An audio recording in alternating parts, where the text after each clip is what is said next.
when the war starts, okay, it has many phases. It is not having any one single phase. बहुत सारे phases हैं इसके.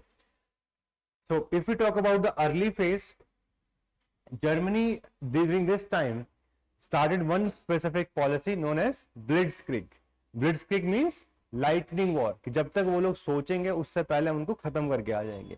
This is something that they were trying. So Poland, it was defeated in how much time? 2 हफ्ते. 2 हफ्ते में, है ना? And Russia is not able to do that in Ukraine for 2 years. 2 weeks. It was divided between Germany and Soviet Union. अगला number Norway. Okay, Norway, it was occupied by Germany. Why? Because it ensured iron ore from Sweden and it secured naval and air bases for attacks on Britain. Okay, so उसका strategic था. May June. Okay, this is the major phase of Blitzkrieg. He invaded Netherlands, Luxembourg, Belgium and France. एक साथ सबको, all the western ones, all defeated in 6 weeks. 6 हफ्ते के अंदर all of them they were defeated.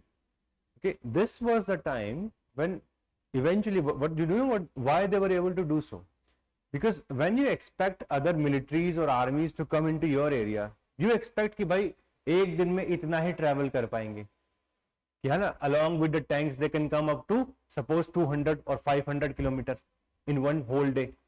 But इतनी बड़ी army को 500 kilometre तो लेके आना बहुत मुश्किल है.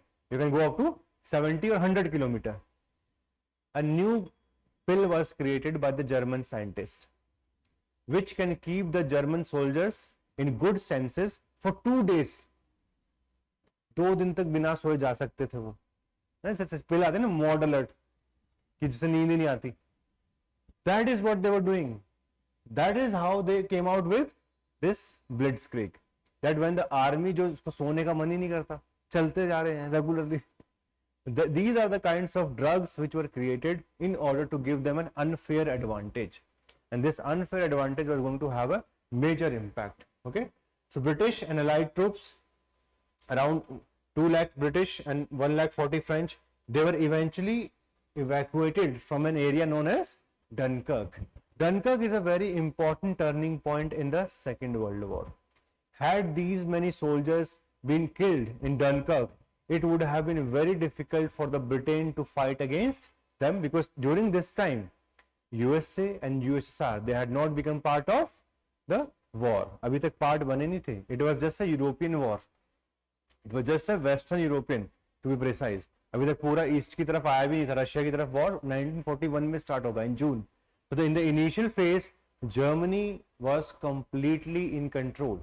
In fact, it is often said that had he not made the mistake, he should have defeated Britain first and then only he should have invaded Russia.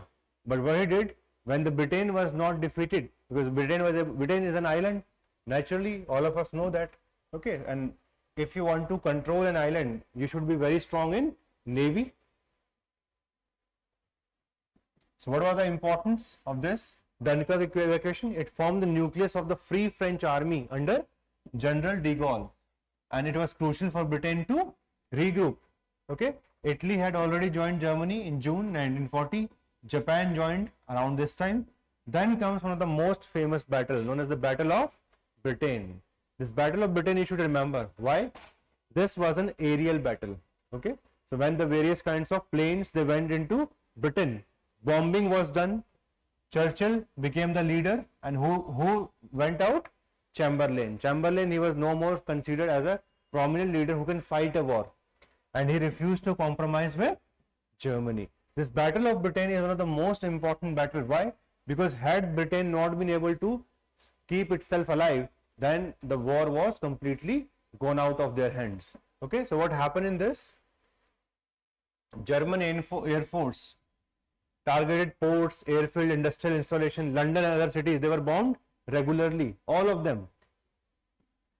Then Royal Air Force of Britain, they utilized radar to detect incoming aircraft, fighter planes, Spitfire and Hurricanes. They inflicted severe losses on German bombers, and Hitler suffered his first defeat in the Battle of Britain. तो इसकी defeat के बाद Hitler ने कहा चलो ठीक है अब इस तरफ नहीं जाते, let us focus on some other areas.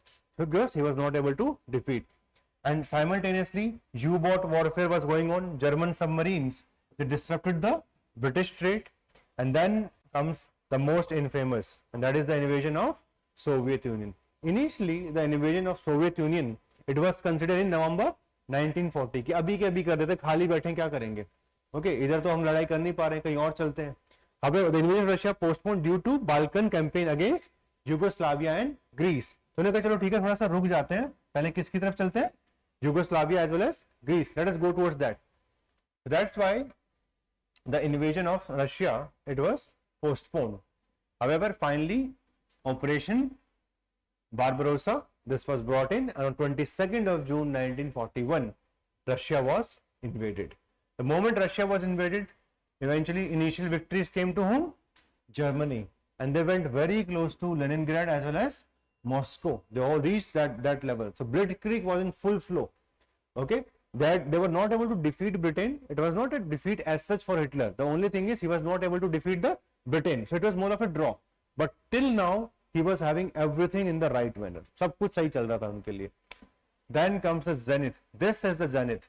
1941 में जो उनके हाथ में था, this was the largest area under the control of Hitler. Let us try to see कि यहाँ से problem क्या शुरू होगी. German rule was very repressive, brutal and exploitative, forced labors, and this racism and Holocaust led to the death of how many Jews? Around 6 million people. They died in these concentration camps. Then comes the anticlimax. So from 1939 till the mid of 1941, he was on the higher side. From that time onwards, we see the decline. Okay, and the decline is eventually also supplanted by the entry of USA. So Pearl Harbor incident, all of us know. What was Pearl Harbor? This was a part of Hawaii Island, and this was attacked by Japan. The moment Japan attacked it, Hitler also came out with a specific announcement that we have also declared war on USA now. So this pronouncement of war on USA brought in USA also, and Americans, they were now ready to fight. USA, the moment USA entered, American public opinion so far had kept them out, but अब तो कर नहीं सकते थे. The war was declared on Japan as well as other fastest power.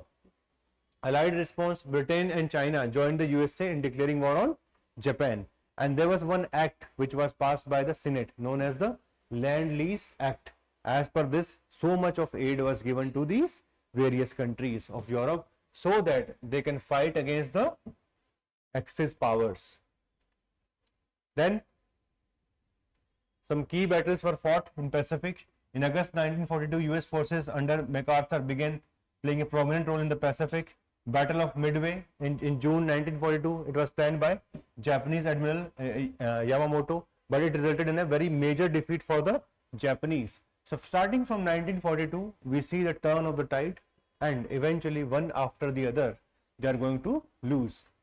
Battle of the Guadalcanal from 1942 to 1943.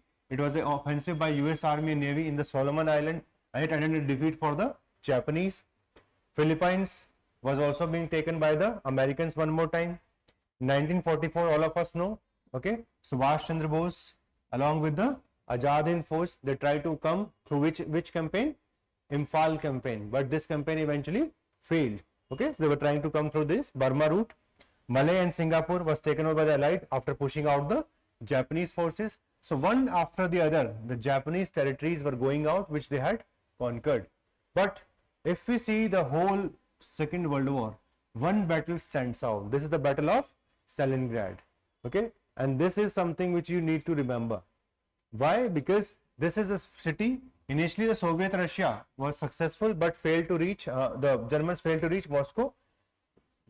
Stalingrad was a large industrial city, producing armament, tractors, etc. And if the Germans could have controlled its oil field, that could have been utilized again for their war efforts. It was having very symbolic value because the city is associated with Soviet leader Joseph Stalin. Okay, so naturally, the Germans, they were on the offensive. However, despite clear signs of failure, Hitler refused a strategic withdrawal, and this feared withdrawal would damage the Nazi prestige. उनको लगा कि यार अब वापस चले गए तो हमारी इज्जत चली जाएगी. Okay, and they did not withdraw, and there were large consequences for the German army. Just like Napoleon got defeated in the Russia. Similarly, we see the Hitler also got defeated by the Russians. So condemned to cold, starvation and death, Soviet army motivated by nationalism fought relentlessly. Counter-offensive was also started from this time onwards, and then the Soviets. In fact, if somebody asks you who is the country which was responsible for the defeat of the Germany, it was the Soviets. It was Soviets who fought hard. Okay, and once the winter set in, Soviets were accustomed to this. Okay, but the Germans were not accustomed to such level of cold. And this was a turning point in the whole of the Second World War. And thereafter, as all of us understand, Red Army now went all the way up to Berlin and the eventual defeat of Nazi. And later on, as we know, we see the suicide being committed by the Führer Hitler. Casualties were very high from Russia. In fact, maximum from any country. 20 million people died, 13 million soldiers, 7 million civilians. Overall, अगर हम इसके देखें impact, तो roughly 60 million people died in the Second World War. Then there were some other specific fights, like how Mussolini was defeated. First, there was Allied victory at El Alamein, and as a result of this, they were able to capture the Northern Africa. Then Allied invaded Sicily. After Sicily, Mussolini, he was dismissed by the king Victor Emmanuel III. उन्होंने उसको dismiss कर दिया था. ठीक है? He was put under house arrest also. Then Italy surrendered eventually by 1943. Allied also, the Casablanca conference, they said that what is going to happen in the future, we are going to see. Because France was the only country which was having the maximum garrison from the Germans. So इसको करने से पहले उनको बहुत ज़्यादा सोचना था. So then came the most famous battle, and that eventually will start from the 6th of June 1944. This is also known as Second Front. The one front was already opened, but the second front, okay, which was to be opened from Spain. Spain is having boundary with France. So naturally, अगर France को already लेना है from the Germans back, you need a second front, and that was to be done from Spain. So naturally, on 6th of June 1644, Allied forces under General Eisenhower, they invaded Normandy in France, and this campaign was very important. German forces were cleared from Normandy. Then comes the bombing of Dresden. Now Dresden, it's a territory of Germany, where large number of people were bombed, and this bombing led to death of so many civilians. Okay, symbolized the terror bombing. 6 lakh German citizens died during this period. Continued resistance was there by the army, and by 1945 there was fall of Berlin, and by that time we see the decline of Germans. So by 1945, Germans, they were ready to give up, but one nation was still not ready to give up, and that was Japanese. And as all of us know, Oppenheimer, the project was going on, the Manhattan Project, and when that was done, there was change of guard. Okay, Frank Roosevelt has died, and now who had become the president? Truman, Harry S. Truman. He had become the, and then on 6th of August and 9th of August, Hiroshima and Nagasaki, both of them, they were bombed. And the moment they were bombed, Japanese also surrendered, and it was having a very high human cost. And in the long run, even up till today, the population has been affected by multiple level of diseases. As all of us understand, the radioactive waves, they lead to complete decay of our body. Peacemaking, if we talk about, just like we had Treaty of Versailles after First World War, Second World War could not have some specific peace treaties. However, Atlantic Charter, it came in 1940s, okay, which talk early 1940s, which talks about that what principles will be followed. Here, no territorial changes without the consent of people concerned, right of the people to choose the form of their government, all states to enjoy on equal terms, and freedom to travel across the sea without hindrance. So all such principles were set, and then some conditions were also set for that purpose, okay, and drafting responsibilities were done for various countries. And later on, if we talk about the peace treaties or the conferences, 2-3 conferences are vital for us: Yalta Conference and Potsdam Conference. These two conferences try to come out with the what kind of world do we want in the future. But the commitment, okay, of the Allied power, except USSR, was that we will not force same kind of revengeful treaty on Germany, because if we will put treaty like Versailles again in the future, people are going to resent it.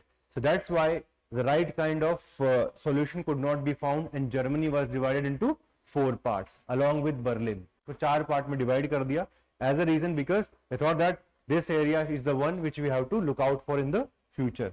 Lots of outcomes came in the treaties, but the most important for us It is with respect to Poland. Like Poland now moved westward, lost some of territory to Soviet Union. Japan, the fate of Japan was decided at Cairo conference, in which Roosevelt, Churchill, and Chiang Kai-shek, and they lost its territory and were forced to surrender. Germany, the conference eventually came in the Potsdam, and this division laid the groundwork, and इसको चार part में divide कर दिया. And by 1945, two important things were required. One, an organization which can stop war in the future, and that was UN. And second, some multilateral institution which can work for development. So that's why World Bank along with IMF, both of them, they were created. IMF's main role has been what? Lender of the last resort. So balance of payment crisis, whenever it happens, which institution come into picture? IMF. And World Bank, it was for the reconstruction of the world. Okay, so soft loans are required to be given by this. If we see the impact of the Second World War, 60 million people died, destruction of cities, Warsaw, Kiev, Tokyo, Berlin, infrastructure damaged, displacement of millions of people, Germany, Europe, and all of them. Okay, now they no longer was a great powers. There was a complete decline of the Western Europeans, and simultaneously we see rise of USA as well as Soviet Russia, which was bound to create Cold War in the future. Impact on Great Britain, it lost its image, and now from there on it was not independent in pursuing its foreign policy. Now it was dependent upon USA, because USA was the leader of capitalist world from now onwards, and some monarchical changes also happen in countries, not that much important. Global unity was very clear. We want anti-fascism, democratic empowerment should be there, welfare state model became very famous, advancement of women's right as well as the colonial transformation. So many countries like India, Sri Lanka, many countries like us, we got independence in the quick after the Second World War. So from 1945 till the 1916, majorities of the countries of the world, they became independent, including from Asia as well as Africa. That's why we have to remember that decolonization became a major theme after the 1945. Indonesia, Indochina, Suez Canal crisis, Vietnam War, all of this eventually happened afterward. During the same time, okay, we were also having one more famous revolution. This is the Chinese Revolution. So let us have a quick go at Chinese Revolution. If we see Chinese Revolution,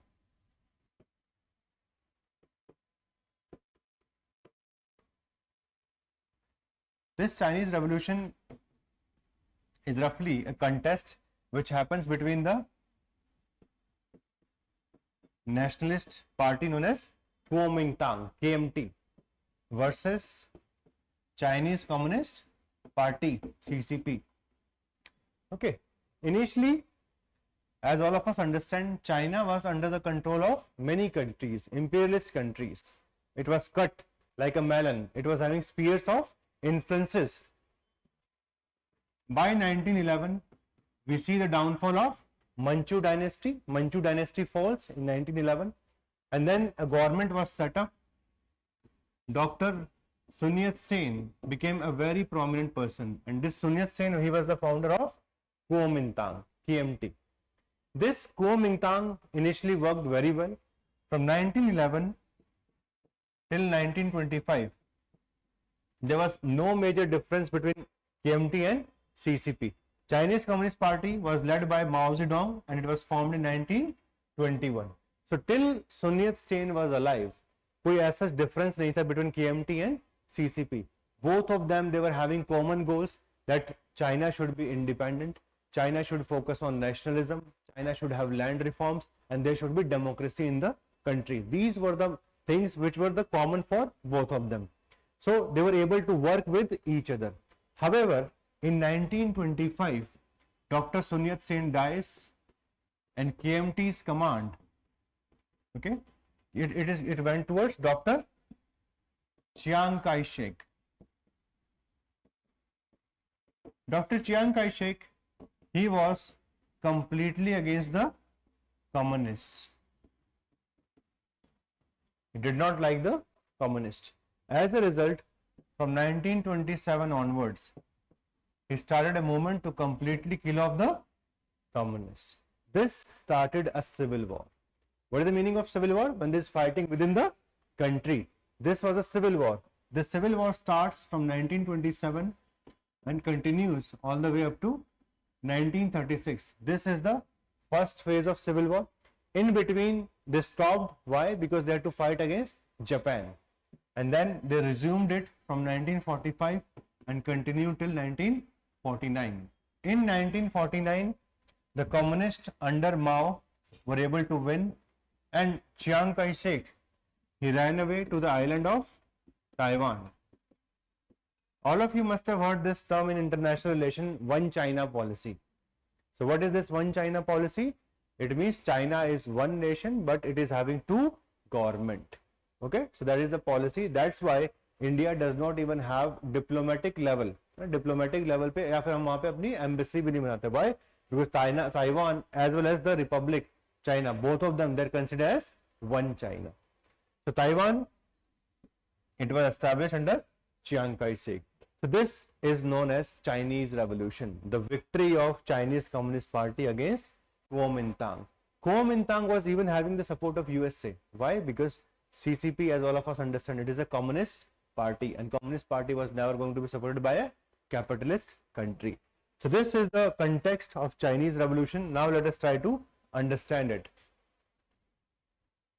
So since China was under the control of many European powers, they had erupted one after the other. Like one of the most famous war is Opium War. What is this Opium War all about? Many of the British traders, they used to bring in opium to the Chinese, उनको बेचते थे.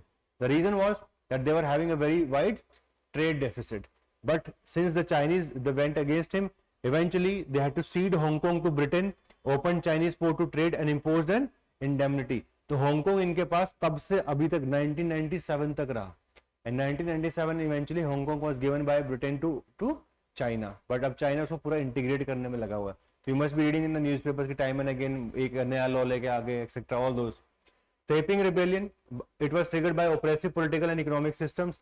Peasant uprising turned against the revolutionary under Hung Su Chuan and under social reforms, equality and land distribution. And this was aided, the government along with Britain and France crushed this after 14 years. So these were the various wars: Opium Wars, Taipei Rebellion, Boxer Rebellion of 1900. ये हमें syllabus में ऐसे पढ़ने नहीं होते, but you should know that since China was under the control of many of these government or European powers, so time and again people were going against, like Chinese were against foreigners as well as the Christians. However, they were again defeated, and finally comes the revolution of 1911, in which the Manchu dynasty was overthrown. And once the dynasty was overthrown, this led to the rise of Dr. Sun Yat-sen. Dr. Sun Yat-sen is going to rise, and this is eventually going to lead us to a specific event from 1925 onward, when the fight will be between Mao versus Chiang Kai-shek. And we have to understand this now.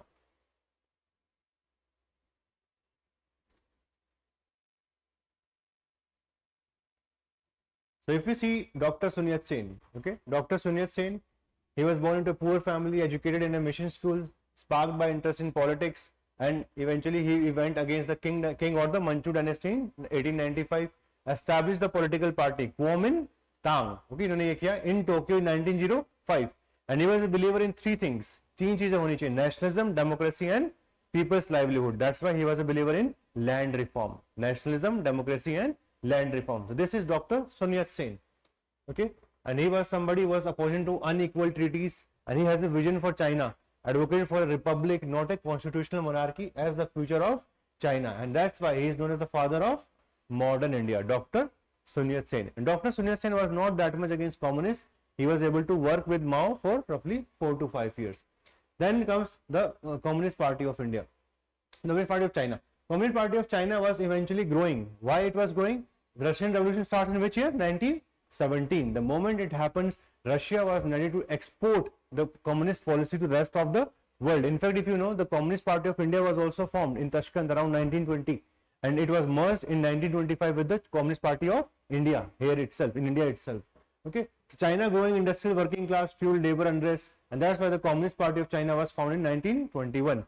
And a young Mao Zedong was among the early members. He was not the founder as such, he was a member of it. And the Kuomintang and an uneasy alliance. Dr. Sun Yat-sen, leader of Kuomintang, sought to unite China. Facing a weak position, he formed an alliance with the CPC in 1923, Chinese Communist Party. The USSR sent advisory like Michael Borodin to help reorganize the Kuomintang, a joint military academy was established to train revolutionaries, and Chiang Kai-shek led the military academy with Zhou Enlai handling political activities. So later on, Zhou Enlai as well as the Mao, they will come to the same side, and Dr. Sun Yat-sen and Chiang Kai-shek will become the major leaders of the Kuomintang. But the problem was, as I've already told you, the moment CPC and your Kuomintang, they were having a fight amongst themselves, this was going to have a big problem. So Kuomintang and Chiang Kai-shek, led by him, he represented the interest of landlords and capitalists. So he was in favor of that. However, Mao, he was in favor of peasants. That's why there was always a tussle between them with respect to ideology, and their government policies were always failing. Okay. So Communist Party led by Mao Zedong and Zhou Enlai advocated for communist policies. Early they were able to work together, but after Sun Yat-sen's death, the Kuomintang adopted communist organization structure but not policies. The communists gained influence among workers and peasants, and this is how eventually we were able to see a civil war among themselves. Chiang Kai-shek launched the Northern Expedition to unify China. Communists played a key role in early success. In Shanghai, Chiang purged communists from the Kuomintang. He said कि सारे communists को खत्म करना है मैंने. ठीक है? From 1927 onwards, he started this movement, which led to large number of massacre, and that's why Chiang established a central government in 1920, but faced accusation of corruption and the gangatism. Mao even recognized the communist weakness in cities and focused on mobilizing the peasantry. In fact, there is a very important event which is known as Long March. In 1934, the communists were surrounded by the Kuomintang from all sides, and there was a requirement to eventually run. And when that was required, they went to the northern provinces of China, and this is known as Long March. This Long March of roughly 6,000 miles. Okay, the Long March began in 1934 with around 1 lakh communist troops. They faced constant harassment from Kuomintang, warlords, and hostile tribes, and only 20,000 reached the Shaanxi province in 1935 after covering 6,000 miles. This completely changed the character of Communist Party. Why? Because now people became affected to it. They became very emotionally connected to this. That this person is very much ready. Wherever he went, he created worker and peasant council. So he was now introducing the reforms in each and every local area on the basis of communist ideology. In between, as I've already told you, the Japanese aggression increased, and that's why he saw Chiang Kai-shek as a necessary ally against the Japanese threat. And the Chiang Kai-shek forces suffered heavy losses in the fight against Japanese, while the Mao's forces were able to win in the specific pockets. And then later on, the civil war from 1936 till 1945 was stopped. In 45 it again started. The Japan surrendered, a civil war erupted against them. US initially aided the nationalists, but their weaknesses were exposed, and communist forces gained momentum, capturing cities and forcing Chiang Kai-shek to flee to Taiwan. So from 1949 onward, 1st October 1949, this is the China Day, on which eventually the Republic of China was created, and from this time onward till today, this has been one of the most important country. All of us know, economic wise also, it's larger than us. Hi, a very good evening to all of you. I'm Vikas Ahlawat. I'm a former civil servant. I was able to crack UPSC twice. In fact, in 2018, I was able to get highest marks in history optional, and they were around 324. So this year, I'm coming up with a series which I'm calling Self-Study History Optional. इस series में 100 से ज़्यादा video होने वाले हैं, which are going to cover the different nuances of ancient, medieval, modern as well as world history. So those of you who are preparing for 2025, register करिए and try to get the maximum out of this specific initiative of ours. So at Prepcareer IAS, we are producing results from last many years. 2023 में बहुत सारे toppers हमारे institute से थे. 2022, 21 हर साल बहुत अच्छे टॉपर्स यहाँ से निकले हैं, and they have been able to get very good marks in history optional. So those of you who are thinking कि यार start करके कितना कर पाएंगे कितना नहीं कर पाएंगे, we already have achievements with us. I was able to achieve, my students are achieving, and you can be the next. In sessions में क्या होने वाला है? Number 1, will be focusing on foundation of basic concepts, starting from what is history, what is historical period, what is proto history, what is pre history, basic level. Okay. Second, alignment with UPSC syllabus. जितना भी history optional का syllabus है वो 51 parts में divided है. So we are going to align each and every concept with the syllabus itself. Number 3, we are going to focus on answer writing. All of you know कि जो mains है वो objective नहीं होता है, वो सब्जेक्टिव लेवल पे होता है, और आप सब लोगों को आंसर राइटिंग सीखना शुरू करना पड़ेगा, है ना. We do not have too much of time, तो स्टार्टिंग से ही आंसर राइटिंग शुरू करेंगे. And number 4, the overall package is very holistic in nature. तो अगर आप इसको अच्छे से कर लेते हैं तो जो basic level foundation history optional की वो कंप्लीट हो जाएगी। You are going to get many important things along with this. Okay, 100+ session है, चारों पार्ट कवर होंगे। Theme wise segregated diagram, flow chart, जितने भी इंपॉर्टेंट एनसीईआरटीज हैं, देखो अगर हम सारी एनसीईआरटीज को कंबाइन कर दें ancient, medieval, modern world of various boards of India, तो 25 से 26 एनसीईआरटी निकल के आती हैं। उन सबको हमने कोहेरेंट फॉर्म में डिज़ाइन किया है so that you can learn the best from that. Okay, because देखो हिस्ट्री में रिसर्चेस चलती रहती हैं। अभी तमिलनाडु की जो एनसीईआरटीज हैं they are more important in comparison to the recent history than the previous history जो कि आर एस शर्मा वगैरह, सतीश चंद्रा या फिर बिपिन चंद्रा ने लिखी हैं। That's why we are covering all the NCERTs and that's why 100+ sessions हो जा रहे हैं टोटल मिला के। देन 30+ वैल्यू एडेड आपको डॉक्यूमेंट मिलने वाले हैं, डेडिकेटेड आंसर राइटिंग सेशन मिलेंगे, जूम सेशंस भी करेंगे बाद में, ताकि आप लोगों की जितनी भी डाउट्स हों with respect to learning they could be solved. Overall जो है आपको क्लास की पीपीटीज मिलेंगी, कंसेप्ट लिस्ट मिलेगा, पीवाईक्यूज, जितने भी पीवाईक्यूज हैं उनको अच्छे से हमने डिज़ाइन कर दिया ताकि आप सब उनको अच्छे से पढ़ सकें। माइंड मैप मिलेंगे पूरे सिलेबस के, वर्कबुक और लर्निंग असाइनमेंट्स मिलेंगे and self assessment test, so that once you learn something तो साथ में उसको एटलीस्ट इवेल्युएट भी करना चाहिए ना कि भाई हमें कुछ समझ में आया भी है, नहीं आया, एटलीस्ट जितना रिक्वायर्ड है वहाँ तक पहुँचे हैं या फिर नहीं पहुँचे हैं। तो आपको करना क्या है, what we need to do that, सबसे पहले आप रजिस्टर कर लीजिए। ठीक है, आपको एक स्पेसिफिक गूगल शीट मिलेगा, उसमें आप रजिस्टर कर लीजिए। Then as all of us understand हर किसी के पास लिमिटेड स्लॉट्स हैं, तो आपको एक स्पेसिफिक कॉल आएगा and that is something which we are calling at screening process. Because अगर हमें आपको ये सारी सर्विसेज प्रोवाइड करनी है, the number of students which we can help they are always limited in nature. So academic counsellor is going to call you, they going to help you out, they going to understand आपकी requirement क्या है। हो सकता है आप college के first year में हो, सेकंड ईयर में हो, थर्ड ईयर में हो, और you may have already prepared for some time and you are not getting the desired result, तो इसलिए हमें स्क्रीनिंग प्रोसेस चाहिए होगा। And finally on the basis of this you're going to get the benefit of this program.